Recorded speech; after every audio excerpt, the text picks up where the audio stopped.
Bonjour les Verseaux, merci d'être là. Moi, je suis ravie de vous accueillir pour votre guidance de week-end du 29 et 30 juillet 2023. Donc, guidance toujours générale intuitive, hein, ne l'oubliez pas, ne prenez que les messages qui vous parlent, qui font écho en vous, qui résonnent. Pour les autres messages, vous les laissez passer. Voilà. Je voulais vous dire aussi que je prépare là, les guidances pour le mois d'août 2023. Par contre, il n'y aura pas de guidance pour les week-ends d'août. Je reprendrai les guidances week-end fin août, début septembre. Voilà, donc simplement dans le courant du mois d'août, je vous posterai des guidances qui seront plutôt liées à des messages, voilà, des moments particuliers voilà, où des messages m'arriveront et que j'aurai à vous transmettre ça. Voilà, donc c'est un petit mois où j'ai besoin de me poser un peu et de retrouver de belles énergies. Alors, on est parti pour vous les Verseaux. Donc, je vais commencer par une première carte de l'oracle oracle du Pays des Merveilles. Je continue avec le tarot de la sorcière moderne et je finis avec un message du petit oracle de l'intuition. Et là, pour le coup, je fais un tirage de cette forme-là. Allez, premier message pour vous les Verseaux. Quel est le premier message? Celui-ci. Allez, on y va, on regarde. On l'a à l'envers et on a brillé comme une bougie. Il y a cette notion de... Oh, je sais pas que vous voyez la carte, là plutôt. Vous vous en sortirez quoi qu'il arrive. Il y a cette notion. Donc cette carte est sortie à l'envers. Il y a peut-être la sensation d'être dans un week-end où peut-être vous ne savez pas trop comment ça va se passer, vous ne savez pas trop... il y a une notion de doute de l'issue de ce dans quoi vous êtes, quel que soit ce dans quoi vous êtes. Voilà. Il y a une notion de ne pas forcément voir le bout, pas trop savoir par quel bout prendre les choses, comment envisager le futur, un petit peu se sentir un petit peu, voilà, elle se sent un peu perdue, mine de rien, cette Alice là au milieu on est au milieu de l'eau, au milieu voilà, il y a une petite notion d'émotionnel, de relationnel là-dedans. La notion aussi de ne pas trop savoir quelle couleur on peut mettre dans sa vie. Voilà, il y a quelque chose avec cette peinture, ce pinceau. On a les pinceaux, on a les outils, on a les couleurs, mais voilà, on ne sait pas trop quelle couleur donner à ce qui se passe à ce qui se passe à l'heure actuelle. On va regarder avec le tarot si ça peut raconter quelque chose d'un petit peu plus précis. Alors c'est pareil, je vais faire ce tirage sous cette forme-là.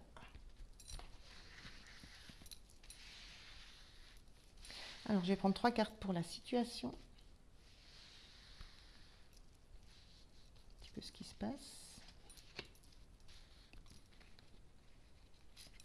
2. Je prends une carte pour voir comment vous vous sentez. Une carte voir ce qui va vous aider. Quel sera le point de vigilance? Et puis quelle énergie vous avez en sortie de ce week-end? Voilà. Et je regarde le dos de deck.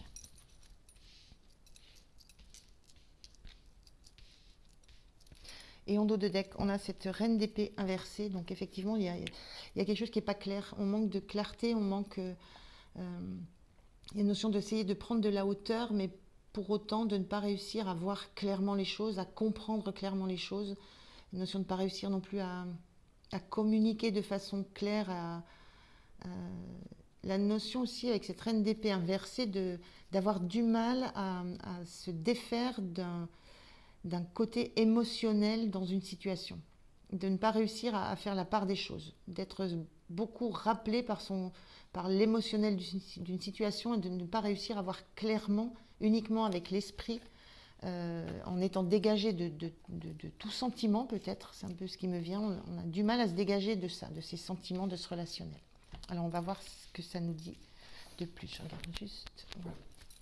Alors, cette situation, on a l'as de pentacle inversé, on a la roue de fortune inversée et on a la mort. On a quand même, alors mort, C'est transformation, renaissance. On est dans une mort symbolique, qu'on s'entende bien. On a quand même 2 arcanes majeures, donc on a un as de pentacle inversé. On voit qu'il y a quelque chose qui... On sent qu'il y a quelque chose qui n'avance pas. Il y a sensation d'un blocage, il y a sensation d'une... La roue de fortune, c'est le destin qui se met en route. Et on va toujours vers quelque chose de positif. Et là, on a une sensation d'un blocage, d'une roue qui est bloquée, de quelque chose où on ne sait pas trop dans quel sens ça va tourner et on a du mal à concrètement projeter des nouvelles opportunités. C'est la sensation d'être pris dans une situation et dont on ne voit pas comment elle pourrait changer, on ne voit pas ce qui pourrait la faire... c'est même pas évoluer, c'est changer, c'est comment on pourrait concrètement impulser de la nouveauté dans cette situation. Comment on pourrait faire bouger les choses, faire tourner la roue, mettre en place quelque chose qui permette que des choses ensuite s'enclenchent. Mais il y a cette sensation de concrètement ne pas savoir quoi faire. Ça peut être quoi dire, quoi faire, mais il y a une action, on ne sait pas quelle action mettre en place concrètement pour faire bouger les choses et pour faire que ça se transforme, pour passer ce cap, pour aller vers une renaissance, pour aller vers quelque chose de complètement nouveau. Il y a vraiment ce besoin que quelque chose change complètement, que quelque chose évolue. On avait cette sensation, hein, vous en sortirez quoi qu'il arrive, mais là pour l'instant la sensation de ne pas savoir comment se sortir d'un cycle dans lequel on est, ne pas savoir concrètement quoi faire pour sortir de ce cycle et pour transformer ça et aller vers autre chose, quelque chose de complètement différent, pour laisser ça derrière soi. Et vraiment, la notion que c'est pas clair, qu'on n'arrive pas à prendre de la hauteur, justement, on n'arrive pas à trouver de solution. Il y a un petit peu cette notion-là. On va voir comment vous vous sentez. Oui, 2 de pentacle inversé. En situation de déséquilibre. Ce 2 de pentacle, là, on voit cette jeune personne qui jongle hein, avec 2... Ça peut être jonglé avec 2 métiers, ça peut être jonglé avec 2 relations, ça peut être jonglé avec 2 activités à faire, avec 2 responsabilités. Elle est complètement équilibrée, là. Elle gère les 2. Et cette carte est inversée, il y a cette sensation d'être en déséquilibre. C'est comme s'il y avait 2 façons de faire, 2 façons d'être, s'il y avait un choix à faire. Il y a quelque chose à choisir qui vous met en déséquilibre parce que c'est pas clair ce que vous devez faire, le choix que vous devez faire, l'opportunité que vous devez saisir. Vous ne voyez pas vous ne la voyez pas. Vous ne voyez pas laquelle c'est, vous ne voyez même pas qu'il y a une opportunité. Il y a cette notion-là un petit peu. Et il y a vraiment cette sensation d'être en déséquilibre complet par rapport à ce qu'on peut projeter. On est dans le denier, dans du concret, du matériel. On est dans une notion d'aller vers l'abondance. On a toujours cet as de pentacle. C'est quelque chose que la vie nous amène, mais qui est une graine d'abondance. On va vers une abondance quand on a une opportunité comme ça. Et là, il y a cette sensation d'être perdu d'être perdu entre ce qu'on doit penser clairement en prenant de la hauteur et à ce qui nous ramène à l'émotionnel. Il y a vraiment de ça que je ressens dans ce tirage. Donc une sensation d'être un petit peu d'être un peu perdu dans ce qu'il faut, dans le choix qu'il faut faire, dans l'acte concret qu'il faut mettre en place, peut-être aussi dans le choix de quelle option on choisit. Et de se sentir très ballotté et en attente d'une transformation profonde de quelque chose qui bouge de façon définitive et profondément, pour aller vers vers quelque chose qui est complètement différent. Laisser vraiment cette situation, ce qui vous perturbe, le laisser dans le passé. Ce qui va vous soutenir, le 2 de coupe inversé aussi. Ce qui va vous soutenir là, c'est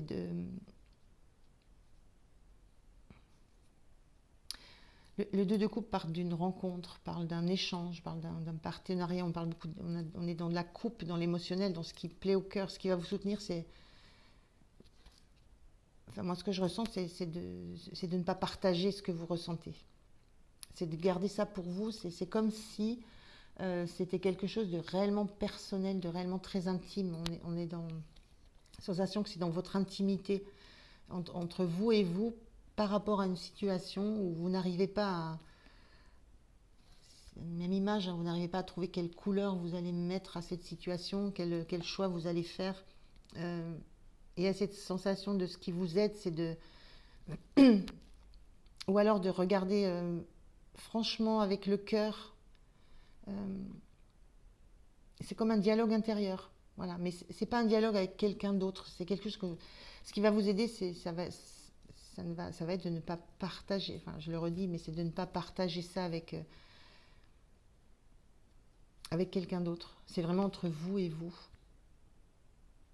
Et ça se situe au niveau du cœur. C'est vraiment dans l'émotionnel que vous allez trouver la réponse. C'est pas dans le matériel concret. C'est pas forcément dans le mental. C'est vraiment, je ressens, vous allez trouver ça dans le cœur, mais dans votre cœur. Pas en ouvrant votre cœur à d'autres, c'est peut-être en ouvrant votre cœur à vous-même. En regardant vraiment les choses avec le plus d'amour possible pour vous. Qu'est-ce qui va faire que vous allez vous sentir bien, que vous allez pouvoir tourner une page, réellement tourner une page, et vous saisir à nouveau d'opportunités qui vont vous arriver et retrouver un équilibre. Le point de vigilance, c'est la même chose, c'est ces tasses de coupe. On est aussi dans... Ce point de vigilance, c'est écouter réellement ce que votre cœur vous dit, mais sans vous laisser déborder par le côté émotionnel. Il y a cette notion de reine d'épée qui écoute son cœur, mais qui l'écoute avec une conscience, avec un réel état d'esprit d'entendre ce que ça signifie, ce que ça peut porter comme bienfait. Mais il n'y a pas cette notion d'uniquement écouter ce cœur qui est prêt à déborder, là, qui est prêt à laisser... Il y a vraiment cette sensation dans le point de vigilance de rester... d'avoir une vigilance, justement, une conscience de ce que ça génère émotionnellement chez vous. De quel déséquilibre émotionnel quel équilibre émotionnel ça peut générer chez vous. Il y a cette notion-là, c'est le sentiment que c'est le cœur qui met tout soit en stand-by, soit qui déséquilibre. Voilà, c'est vraiment, on est lié, j'avais parlé de ces taux autour de ce côté émotionnel, avec cette reine d'épée qui avait la difficulté à faire la coupure entre ce qu'il faut décider, ce qu'il faut comprendre, et puis ce côté émotionnel qui peut être débordant, qui avait du mal à faire ça. Là, ce point de vigilance, il revient là. C'est pas le cœur doit être présent, mais le cœur, il doit être apaisé, ça doit être un échange. Il doit y avoir vraiment une compréhension de ce que vous êtes en train de vivre pour pouvoir transformer ça. Au niveau de la fin du week-end, c'est magique cette carte, c'est l'image du 10 d'épée, où le 10 d'épée, vraiment, on en a pris plein le dos, on a souffert, on a dégusté, il y a eu des trahisons, il y a eu des peines, il y a eu des tristesses. Mais cette carte particulière dans ce jeu, elle écrit « Tout va bien ». Ça veut dire que vous vous relevez de ça, vous relevez de tout ce qui a pu être blessant, de tout ce à quoi vous voulez tourner le dos définitivement, vous vous relevez le dos de ce que vous avez souffert. L'idée de vous en sortirez quoi qu'il arrive, c'est qu'il vous est arrivé des choses. Il vous est arrivé alors ça peut être des deuils, ça peut être des communications qui ont été très blessantes, ça peut être vos propres peurs, vos propres angoisses, mais c'est souvent l'extérieur là qui vient nous ficher, nous clouer à terre par des épées. Donc, quel que soit ce que vous avez subi, ce que vous avez eu comme atteinte morale et mentale, psychologique, tout va bien. Vous vous relevez de ça. Vous reprenez votre statut de reine d'épée qui est en capacité de voir, de clairement visionner son avenir, ce qu'elle veut réellement. Donc, vous vous en sortirez quoi qu'il arrive. C'était une carte inversée qui qui vous questionne tout le week-end, mais vous savez que vous avez cette énergie, cette force de vous relever, quoi qu'il se soit passé dans votre vie. De vous relever et de transformer tout ce qui s'est passé, de laisser des choses derrière vous pour aller vers quelque chose de complètement nouveau. Donc une très très belle énergie là. On regarde un message du petit oracle de l'intuition pour vous. Quel est le conseil? Quel conseil on vous donne? Enrichissement. Réjouis-toi des petits et des grands bonheurs comme des succès d'autrui. Ton cœur se nourrit alors de hautes vertus qui te hissent sur ton plan de création. C'est tout ça, ces petits bonheurs, c'est tout ce que vous allez trouver en vous qui résulte de ce que vous avez vécu. Dans tout ce que vous avez vécu, il y a eu de la douleur, il y a eu de la tristesse, mais il y a eu des petits bonheurs.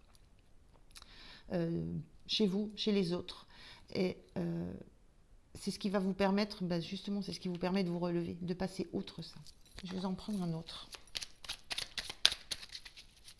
Un autre conseil, s'il vous plaît, pour les Verseaux. Ah ben celui-là. Et on vous dit, chaman, laisse la femme médecine s'éveiller en toi. Tes dons innés de visionnaire et de guérisseur s'activent au quotidien pour réaliser le but de ta venue sur Terre. Voilà, il y a cette notion de se guérir.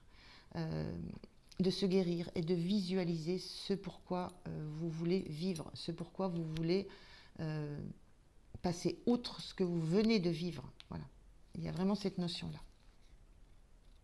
Donc très belle énergie, les Verseaux. Pas facile, mais ça va vers vraiment tout va bien. Voilà, je vous souhaite un très très bon week-end. Je vous remercie de m'avoir écouté et je vous dis à très bientôt. Merci, au revoir.